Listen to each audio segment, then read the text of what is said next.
할렐루야. 할렐루야. 여러분 반갑습니다. 예, 오늘은 우리 또 새로운 친구가 왔네요. 예, 우리 시온이라고 합니다. 우리 수윤이 친구래요. 자, 환영합니다. 잘 왔다 시온아.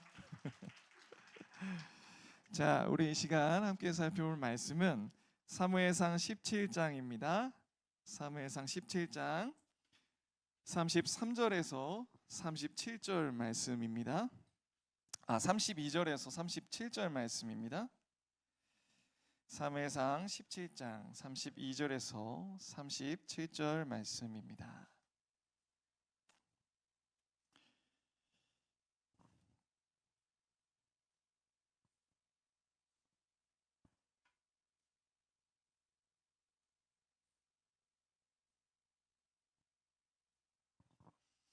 예, 사무엘상 17장 32절에서 37절 말씀입니다. 이 시간 주님께서 우리에게 주시는 말씀으로 받으시기 바랍니다. 제가 읽겠습니다. 다윗이 사울에게 말하되 그로 말미암아 사람이 낙담하지 말 것이라. 주의 종이 가서 저 블레셋 사람과 싸우리이다 하니 사울이 다윗에게 이르되 내가 가서 저 블레셋 사람과 싸울 수 없으니 너는 소년이요 그는 어려서부터 용사이니라.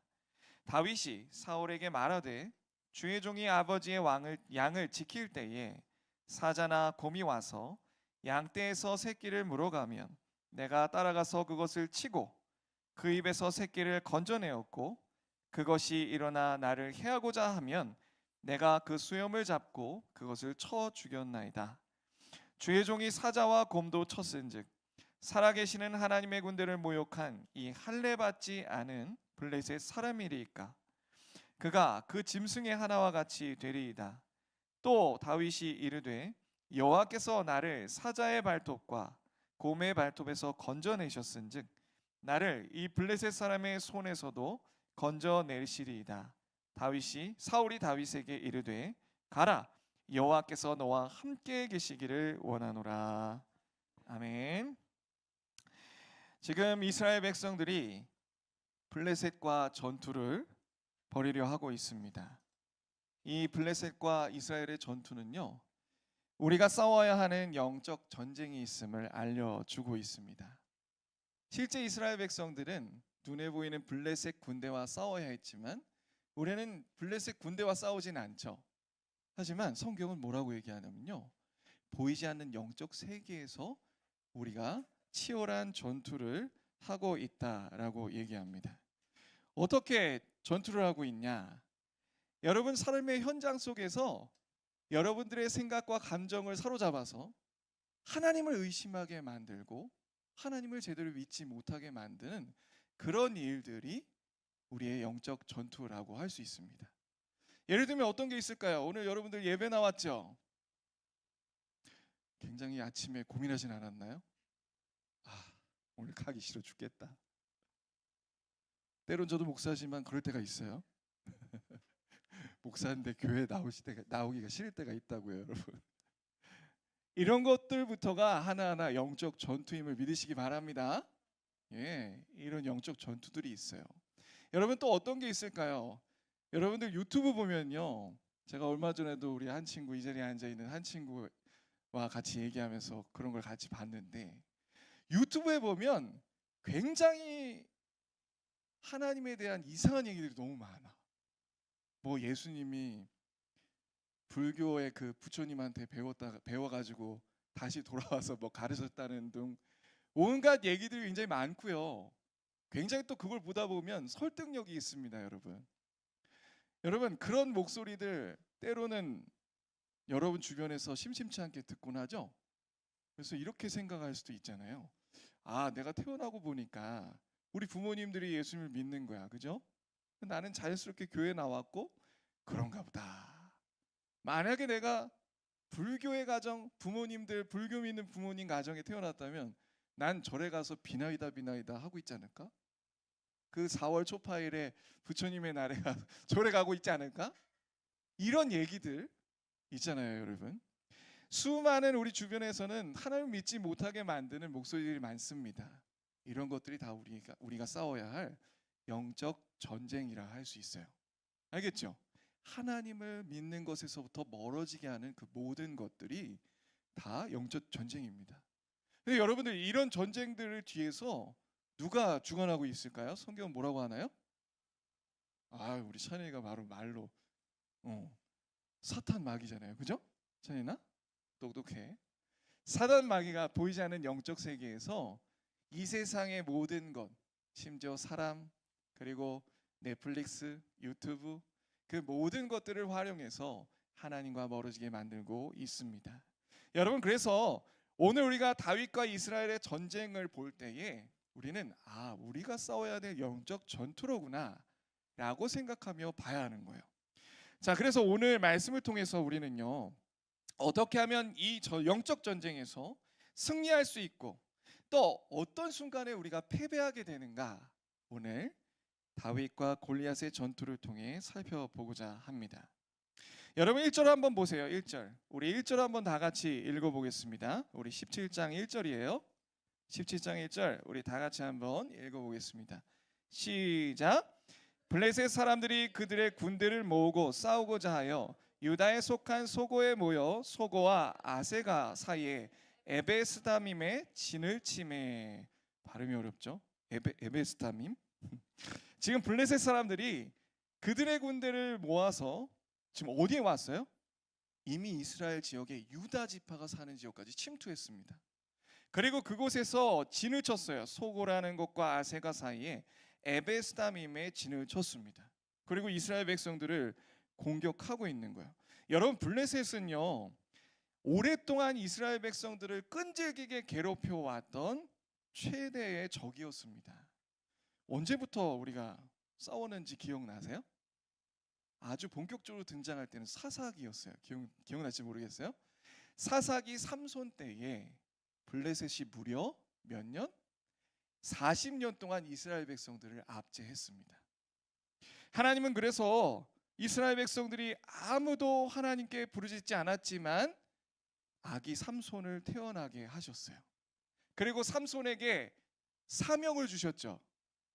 이 아이가 블레셋으로부터 이스라엘 백성들을 구원하길 어떻게 할 거다? 시작할 거다. 그래서 하나님은 그 삼손을 들어서 어떻게 했어요? 죽음의 순간에 그 신전에 모여 있는 수많은 사람들을 함께 죽게 하셨어요. 근데 그 죽은 사람들이 누군지 알아요? 블레셋의 5도시의 다 지도자들, 그리고 귀족들이 약 3,000명 정도 모여 있었답니다. 하나님은 그렇게 지도자들이 죽게 하심으로써 블레셋 사람들의 압제로부터 벗어나게 하셨어요. 잠시 동안. 근데 또다시 이 블레셋 사람들이 어떻게 한 거예요? 다시 지도자도 세우고 군대를 키워서 다시 이스라엘 백성들을 어떻게 하려고? 압제하려고 쳐들어온 거예요. 자, 이제 PPT 보겠습니다. 이거 써먹어야지. 짠. 지도죠. 지도. 자, 이게 바로 오늘 읽었던, 안 읽었구나, 2절 봐봐요. 사울과 이스라엘 사람들이 모여서 엘라 골짜기에 진을 쳤다고 나와 있어요. 그죠? 여기가 바로 엘라 골짜기입니다. 아니 목사님, 골짜기면 물들이 흐르고 그런 곳 아닙니까? 예, 지금은 물이 없어요. 그죠? 근데 우기 때가 되면요, 여기 보여요? 제가 거놓은 거? 예, 이런 데로부터 물이 흐르기 시작한대요. 건기 때는 하도 비가 안 내리기 때문에 물이 없어요. 그냥 이 길처럼 돼 있어요. 근데 우기 때 비가 많이 내리게 되면 이것부터 물이 차기 시작하더니 여기를 덮습니다. 그래서 여기를 엘라 골짜기라고 부르는 거예요. 자, 지금 이 왼쪽 동그라미는 이스라엘 백성들이 진친 곳이에요. 그리고 이 세모는 바로 블레셋 사람들이 진친 곳입니다. 이곳이 너무 중요하죠. 여기가 어디라고 했어요? 에베스다밈. 예. 왜 이곳에 진쳐서 싸우냐면 여기서 싸우는 거예요. 여기서 싸우는 건데, 왜 여기서 맞고 싸우려고 하냐면 여기에서 무너지면 바로, 제가 이 사진상으로는 정확하진 않는데, 자, 여기 보여요? 혹시 글씨 보여요? 좀 작나요? 네네. 지금 여기가 엘라 골짜기죠. 여기에서 패배를 하게 되면 바로 어디로 들어가게 되냐면 베들레헴과 예루살렘, 이스라엘에게 있어서 굉장히 중요한 도시들을 바로 함락되어서 어떻게 되냐면 이스라엘이 이제 완전히 또 전처럼 점령당에 압제받을 위기에 놓인 거예요. 지금 이스라엘은 지금 그런 상황입니다. 그래서 사울이 이스라엘 군대를 가지고 이 엘라 골짜기에서 어떻게든 막아내려고 지금 모여 있는 상황이에요. 자, 여기서 지금 어떻게 된다고요? 이스라엘이 또 블레셋의 압제에 완전히 또 사로잡혀 살아가게 되는 거예요. 그런 위기 속에서 하나님은 짠 하고 위대한 또 믿음의 위인을 들어 사용하셔서 블레셋과의 전투에 승리하게 하십니다. 그게 누굽니까, 여러분? 다윗이죠. 그래서 자, 다시 한번 생각해 보세요. 하나님이 사사기 삼손의 때에 삼손이 할 일은 뭐라고 그랬죠? 블레셋으로부터 이스라엘을 구원하기 시작할 거야. 그때로부터 지금까지 블레셋은 계속 위협해 왔어요. 이스라엘 백성들을. 압제로부터는 벗어났지만 여전히 옆에서 공격하고 위협적인 일들을 사무엘상 보면 하고 있었습니다. 그런데 그 구원을 이제 누가 완성하게 한다고요? 다윗. 아시겠죠? 그래서 다윗이 오늘로부터 오늘 짠 등장해서 블레셋을 이제 완전히 망하게 하는 그런 일들을 펼쳐요. 여러분, 이 다윗, 삼손, 다윗 다 누구를 가리키고 있을까요? 누구? 예수님. 예수님이라고 답한 거지? 아, 건이 1학년 똑똑해. 아까는 찬이가 얘기하셨나? 건이가 예수님이라고. 맞아요. 성경을 보면요, 이런 인물들, 이런 사건들 다 예수 그리스도를 뜻해요. 특히나 오늘 여러분들이 잘 아는 어떤 사건이 펼쳐지냐면 다윗이 물맷돌 가지고 돌팔매질을 돌렸어요. 물매를 던져서 정확히 누구예요? 골리앗의 이마에 정중앙에 빡 박혀서 쓰러져 죽게 합니다. 마치 이 사건은 무엇을 얘기하는 것 같냐면 예상치 못한 한 소년이 예상치 못한 방법으로 어마무시한 골리앗을 무너뜨려서 이스라엘을 구원하는, 즉 예수 그리스도의 십자가로 구원하는 그 사건을 우리에게 말해주고 있는 거예요. 아시겠죠? 간단하게 우리 예수 그리스도를 한번 봤습니다. 좋아요. 자, 그러면 우리는 이 사건을 통해서 우리가 어떻게 전쟁에서 승리할 수 있는지를 하나하나 한번 살펴보겠습니다. 자, 먼저 골리앗이 다윗에게 패배한 이유가 있어요. 이것을 통해서 우리도 이렇게 하면 패배하겠구나 살펴볼 수 있습니다. 자, 골리앗이에요. 짠. 바로 우리 성경 말씀 4절부터 보면요, 골리앗의 묘사를 굉장히 자세하게 해요. 많은 구절을 통해서. 이유가 있는 거예요. 자, 보세요. 골리앗은 어떤 인물인가요? 키가 6규빗하고도 한 뼘이래요. 한 규빗이 45cm예요, 여러분. 그래서 키가 무려 270cm였답니다. 뽕인 것 같아요? 아니요. 유튜브도 어느 때는 신빙성 있는 얘기를 하는데 과거에 이렇게 큰 사람들이 있었다라고 얘기들이 전해지죠. 우리나라에서 제일 큰 사람 생각나는 사람 있어요? 누구요? 네, 그 이름 뭐였지? 씨름 선수? 최홍만 씨가 거의 220 정도 되죠, 맞죠? 그 정도 되고 또 어디 농구 선수도 230, 40 정도 되는 농구 선수가 있다고 해요. 그래서 골리앗이 270이래요. 여기 천장에 머리 달라나? 자, 그다음에 머리엔 뭐 썼어요? 노트구를 썼어요, 여러분. 그리고 몸은 뭐를 입었어요? 노비늘 갑옷. 무게가 5,000세겔이래요. 5,000세겔을 우리 키로수로 한 사람은 60kg입니다. 여기 60kg도 안 나가는 사람이 있지. 아유니 할인 정도 될 것 같은데 더 나가나? 아니지? 한 40kg 돼 보여요. 그런데 할인이 아유니 무게 같은 것보다 무게보다 더 나가는 갑옷들을 입고 그렇게 걸어 다녔다는 거예요. 장난 아니죠? 보기만 해도 무서울 것 같아요. 수민아 잘 왔어. 그리고 어깨에는 뭐 있어요? 노단창은 뭐냐면요, 어깨에 이렇게 맸는데 그러니까 단검이라고 생각하면 돼요. 쫙 빼가지고 근접 전투할 때 쓰는 거고요. 손에는 뭘 들었어요? 철로 만든 창날 600세겔이었대요. 창이 있는데 날만 600세겔인데 몇 킬로게요? 7kg. 들고 있기도 힘들겠어. 그죠? 그런데 여러분, 이 철로 만드는 그 기술은요, 이스라엘에게는 없었어요. 노수로 만드는 그런 무기들도 부족했습니다, 이스라엘은. 근데 이 블레셋은 이 철로 만든 이 그 창뿐만 아니라 병거도 만들었고요. 최신식의 여러 가지 무기들을 가지고 있었다 합니다. 그리고 그 옆에는 또 누가 있었어요? 함께 싸우는 방패 든 자가 있었습니다. 여러분 딱 지금 상상해 보세요. 골리앗이 딱 썼을 때 여러분들 어떤 기분일 것 같아요? 압도되겠죠. 야, 한 주먹이면 우리 끝나겠다. 그런 생각 들지 않겠어요? 아무리 지성아 태권도를 잘한다는데 이기기 쉽지 않지 않겠니? 그죠? 여러분 그래서 이스라엘 백성들은 이런 무시무시한 골리앗을 보고요 굉장히 쫄았습니다. 한번 볼까요? 자 보세요. 이 골리앗이 이렇게 얘기하는 거예요. 8절부터 한번 봅니다. 그가 서서 이스라엘 군대를 향하여 외쳐 이르되 너희가 어찌하여 나와서 전열을 벌였느냐? 나는 블레셋 사람이 아니며 너희는 사울의 신복이 아니냐? 너희는 한 사람을 택하여 내게로 내려보내라. 이 말은 뭐냐면요 이렇게 얘기하는 거예요. 딱 나와가지고는 야 이스라엘 내가 이렇게 대표로 나왔으니까 너희도 한 명 보내라. 나는 블레셋의 대표로 나왔고 너희 사울의 여기 신복이라 나와 있는데 사실 히브리 원어를 보면 노예라는 단어입니다. 그게 한마디로 얘기하면 사울의 똘마니들아 이러면서 비웃으면서 막 얘기하는 거예요. 자신 있으면 나하고 한번 겨뤄보자. 그리고 이렇게 얘기합니다. 그냥 구두로 얘기할게요.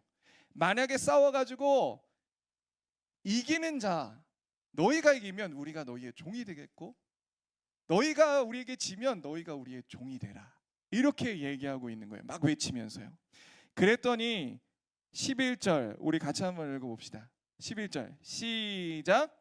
사울과 온 이스라엘이 블레셋 사람의 이 말을 듣고 놀라 크게 두려워하니라. 어떻게 했어요? 그렇게 골리앗 같은 거구가 나와가지고 최신식의 무기를 들고 외치니까 다 놀라서 두려워서 아무도 나서지 못했어요. 골리앗은요 무려 40일 동안 매일매일 나와가지고 이렇게 외쳤습니다. 우리 24절 한번 봐봐요. 24절 또 읽어봅시다. 시작. 이스라엘 모든 사람이 그 사람을 보고 심히 두려워하여 그 앞에서 도망하니라. 여러분 이스라엘 백성들은요 이 괴물 같은 장소에 쩌렁쩌렁한 외침을 듣고 아무것도 할 수 없었어요. 너무 두려워서 쫄아서 그냥 떨고 있는 것밖에 할 수 없었답니다. 그때 다윗이 형들이 잘 있는지 보러 왔다가 그 외침을 듣고 화가 납니다. 그래서 화가 나서 자기하고 싸우려 해요. 다윗의 모습을 보고 사람들은 어떻게 반응했을까요? 비웃었어요. 왜냐하면 다윗은 그 당시 소년이었어. 한 학자들에 의하면 한 17살 정도 됐다고 그래요. 17살이면 주원이네. 주원이 같은 나이에 그 얘기를 듣고 사람들 다 떨고 있는데 막 화가 난 거예요. 그래서 내가 가만두지 않겠다. 어떻게 하나님의 백성의 군대를 모욕하냐. 내가 저놈 가만두지 않겠다. 그랬더니 사람들이 만류하고 비웃고 심지어 형도 야, 너 놀러 왔다가 지금 말만 잘하는구나. 또 사울도 그렇게 얘기했습니다. 여러분 이 다윗이 얼마나 웃기게 보였을지 한번 보세요. 우리 38절 한번 봐봐요. 38절 한번 보세요.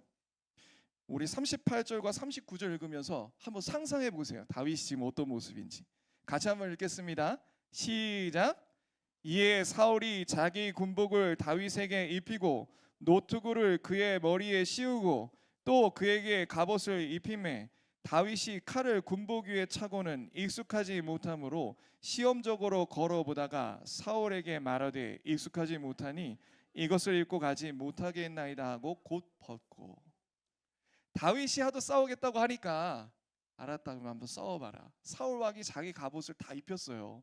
그랬더니 모습이 어때요? 소년이 건장한 사울의 갑옷을 입었을 때 한번 상상해봐요. 꼬맹이가 옷이 맞지 않아서 쑥 늘어져가지고 어기정 걷는 모습이잖아요. 그거 보고 사람들이 얼마나 웃겼겠습니까? 얘가 도무지 이길 수 있는가? 여러분 우리는 여기서 교훈을 얻어야 합니다. 골리앗이 패배한 이유가 무엇이고 동일하게 이스라엘 백성들이 두려워해서 영적 전쟁에서 패배하고 있는 이유가 무엇일까요? 간단하죠. 그들이 외적인 조건을 의지해서 그래요.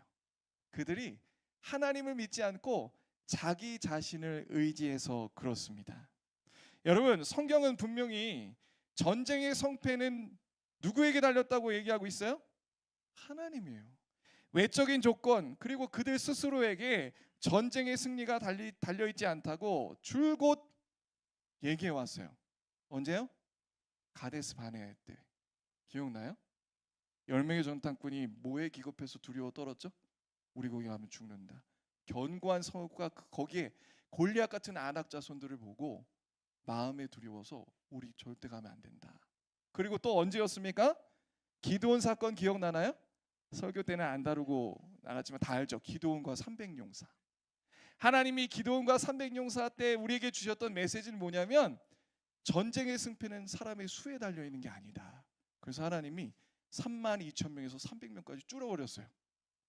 만약에 수가 많은 상태에서 전쟁에 이기면 우리가 잘했지.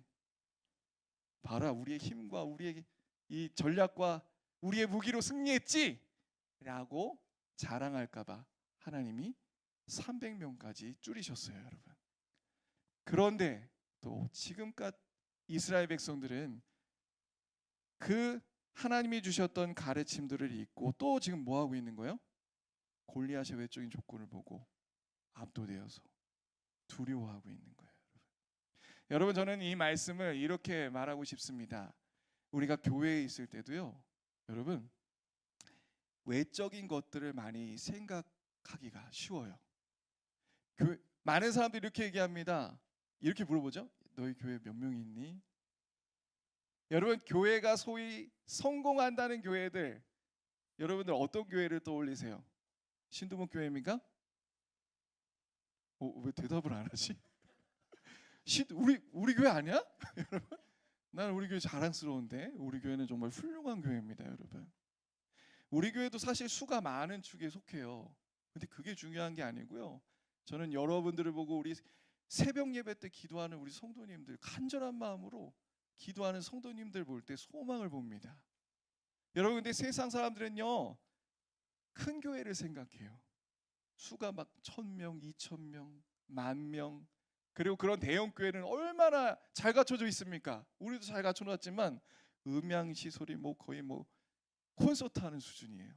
그죠? 이런 것들이 있어야 교회가 잘 되지. 야, 돈으로 다 투자해. 그럼 사람들이 모일 거야. 이렇게 교회를 생각하고 여러 가지 외적인 조건들을 굉장히 따지면서 교회를 성장시키고 있는 곳들도 있어요. 그러나 그런 것도 우리가 고려하지 않을 수는 없지만 그건 전쟁에서 패하는 길인 줄 믿으시기 바랍니다. 그것만 생각하면 패하는 거예요. 우리가 중요시 여겨야 될 건 뭘까요, 여러분? 우리의 진정한 내면의 믿음의 성장이죠. 여러분, 다윗을 한번 보세요. 다윗 한번 보시기 바랍니다. 다윗이 어떻게 하나님 앞에 나아가서 승리합니까? 우리 36절 한번 보세요. 잠깐만요. 우리 47절 한번 읽어보겠습니다. 47절입니다. 우리 같이 한번 읽겠습니다. 시작. 여호와의 구원하심이 칼과 창에 있지 아니함을 이 무리에게 알게 하리라. 전쟁은 여호와께 속한 것인즉 그가 너희를 우리 손에 넘기시리라. 아멘. 자, 다윗은 완전히 반대죠. 지금 모든 사람들은 다 뭐만 보고 있어요? 골리앗의 최신식의 무기와 거대한 골리앗을 보고 두려워 떨고 있습니다. 그런데 오직 다윗의 마음에는 지금 중심에는 어떤 믿음이 있습니까? 아니야. 하나님의 구원하심. 이 전쟁의 성패는 칼과 창에 있지 아니하고 여호와께서 우리를 승리케 하실 것이다 라는 믿음이 있는 거예요. 여러분, 그래서 우리가 승리할 수 있는 주요 요점은 무엇이냐면, 자, PPT 다시 한번 보여주세요.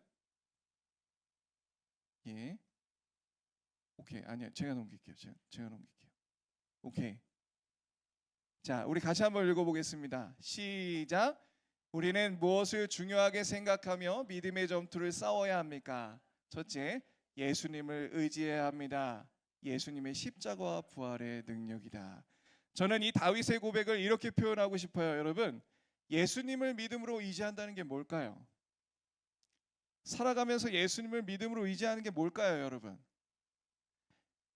이게 되어야만 외적인 그런 환경과 여러 가지 문제 속에 승리할 수 있어요. 그게 뭐냐면 진짜 우리의 삶의 하루하루 동안 예수님의 십자가와 부활의 능력이 우리를 이끌어 가야 됩니다. 아멘입니까? 이게 뭔 말인지 잘 이해가 안 되죠? 다시 좀 더 구체적으로 설명합시다. 여러분, 지금 이스라엘 백성들은 자기를 의지하고 있어요. 그래서 큰 승리를 거두면 이 사람들은 어떤 모습을 보일까요? 교만하게 돼요. 내가 승리했다. 그런데 주 예수 그리스도의 십자가로 날마다 이끌림을 당하는 사람은 어떻게 될까요? 그 교만이 십자가에 못 박혀 죽습니다. 이거 진짜 대단한 능력이에요. 사람의 능력으로 안 되는 거예요. 그리고 여러분, 날마다 예수님의 부활의 능력으로 이끌리는 사람들은 어떻게 될까요? 이기적인 나를 벗어나 점점 다른 사람들을 위해서 기도하고 다른 사람들을 품고 예수님처럼 사랑할 수 있는 새로운 능력들을 날마다 얻어가게 되는 거예요. 믿으십니까? 전쟁의 승리, 전쟁의 열쇠는 바로 여기에 있어요. 외부의 조건이 어떻든 어떤 유혹이 오고 세상에 어떤 사단마귀의 공격이 오든 우리 안에 뭐가 굳게 서야 된다? 예수님의 십자가와 부활의 능력이 서야 합니다. 여러분 이걸 경험하고 있나요? 경험하고 있나요? 저는 경험하고 있어요. 제 과거의 모습을 너무 잘 압니다. 너무 잘 알아요. 그러나 지금은 사람들의 시선, 또 나를 자랑하고 싶은 마음들, 교만한 마음들 굉장히 많이 벗어나 있어요. 물론 그렇다고 제가 믿음이 좋은 게 아니고 주님의 내가 할 수 없는 그 능력을 경험하며 살아야 됩니다. 그럴 때 우리가 하나님 앞에 승리하며 살아갈 수 있는 거예요. 간단하죠? 간단하지만 이게 제일 중요한 얘기입니다. 자, 그다음에 둘째예요. 둘째. 자, 같이 한번 읽어봅시다. 안 넘어가네요. 오케이. 같이 한번 읽어봅시다. 시작. 우리는 무엇을 중요하게 생각하며 믿음의 전투를 싸워야 합니까? 하루하루 삶에서 최선을 다해야 합니다. 여러분 이게 중요해요. 우리는 때로는 그냥 예수 믿는다고 생각하고 우리의 삶에 주어진 것들을 그냥 대충 살 때가 너무나도 많은 것 같아요. 하지만 하나님은 그런 거 원하시지 않습니다. 여러분 다윗이 어떻게 골리앗을 물맷돌 던져 승리할 수 있었나요? 예, 저기 써 있는 것처럼 매일매일 물맷돌을 던지고 또 던졌기 때문이에요. 아무도 관심 없고 아무도 다윗을 주목하지 않았을 때 하나님은 다윗에게 양치는 일을 맡기셨어요, 여러분. 여러분들에겐 지금 뭘 맡기셨습니까? 다윗에게는 양치는 일을 맡기셨어요. 그래서 다윗이 어떻게 했냐면 그 양들 한 마리 한 마리를 사랑하고 짐승 사자나 곰들이 와서 빼앗아 가는 것으로부터 보호하려는 마음이 강했어요. 그래서 어떻게 했어요? 물맷돌을 던지는 연습을 한 거예요. 자, 그런데 여러분 실제로 다윗이 던진 물맷돌을요, 여러분들이 지금도 이스라엘 가면 목동들은 물맷돌 던지거든요. 진짜 가서 여행 가서 한번 그거 던져보신 분의 얘기에 하면 10m 코앞에 있는 나무조차 맞히기 어렵대요. 처음 던지는 사람들은 바로 코앞에 움직이지도 않는 거 고작 요 앞에 있는 거 맞추기도 어렵다는 거예요. 그런데 다윗은 어떻게 했는지 알아요, 여러분? 물맷돌을 들고 달려가면서 돌을 지어서 던져서 골리앗을 맞춘 거예요. 여러분 생각해 보세요. 다윗이 얼마나 하루하루 동안 열심히 물맷돌을 던졌겠습니까? 사자나 곰 안 무서웠겠어요? 아무리 연습해서 던져도 곰이 앞에 나타나면 어떻게 그걸 두렵지 않고 던질 수 있겠냐고요. 여러분 기억하시기 바랍니다. 다윗의 마음이 중요해요. 다윗은요 그냥 단순히 그 양들을 빼앗기지 않으려고 한 게 아니라 이 양들은 하나님께서 나에게 맡겨주신 양들이야. 저 양들 사자 곰들 오면 내가 주님 의지해서 주님의 이름으로 기도하며 양들을 구해내야 되겠다. 무슨 말인지 알겠습니까? 하나님이 맡겨주신 이 일에 정말 최선을 다해서 그 양들을 보호하기 위해 물맷돌을 던지고 또 던졌다는 것을 기억하시기 바랍니다. 다윗은 그때 몰랐어요. 자신의 물맷돌이 어떻게 사용될지. 하지만 그 삶의 현장에서 따가운 햇살 아래서도 최선을 다해 오늘 하루 물맷돌을 던지고 또 던졌습니다. 하나님은 그 노력과 성실을 사용하셔서 지금 거대한 골리앗을 무너뜨린 역사를 이루어 가고 계신 거예요. 사랑하는 여러분, 여러분들 하나님께서 무엇을 맡기셨습니까? 첫 번째는 여러분들 학생이죠? 공부하라고요. 최선을 다해서 공부하시기 바랍니다. 지금 공부하는 그 수학 한자 어떻게 사용될지 우린 몰라요, 그죠? 지금 공부하는 그 무엇을 하나님이 들어쓰실지 모른다고요. 믿으십니까? 하나님을 믿는 사람은 정말 최선을 다해 공부해서 주님 앞에 쓰임받길 갈망하며 살아가게 되는 것입니다. 사랑하는 청소년부 여러분, 예수님을 제대로 믿어야 합니다. 우리가 어떨 때 승리할 수 있나요? 진짜 우리 속에 예수님의 십자가와 부활의 능력이 살아 역사하여 우리를 변화해야 승리함을 믿으시기 바랍니다. 이 은혜 속에 강해야 해요. 그리고 또 어떻게 할 때 승리합니까? 주어진 하루 동안 하나님께서 맡겨주신 일들에 최선을 다해 감당하시기 바랍니다. 하나님께서 그런 우리의 믿음을 보시고 다윗처럼 쓰임받도록 인도해 주실 겁니다. 우리 찬양하시겠습니다.